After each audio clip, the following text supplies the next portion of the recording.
గిరిజనులంటే ఇంత దారుణమా?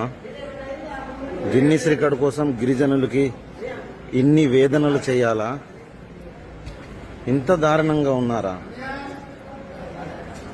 ఇక్కడ స్కూల్ పిల్లలని లేదు, స్కూల్ పిల్లలతో పాటు వచ్చిన స్టాఫ్ అని లేదు,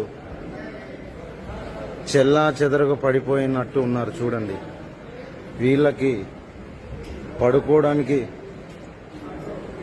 చక్కటి చోటు కూడా లేనంత విధంగా ఎంత దారుణమైన పరిస్థితి వచ్చింది. ఇక్కడ చూస్తుంటే మనతో పాటు వచ్చిన స్టాఫ్లు, రూట్ ఆఫీసర్లు, ఇన్ఛార్జ్ ఆఫీసర్లు ఎంత దారుణంగా ఉన్నారో ఇక్కడ చూస్తుంటే మన ఇంజనీరింగ్ అసిస్టెంట్కే పడుకోవడానికి చోటు లేదు. ఎంత దారుణమైన పరిస్థితి.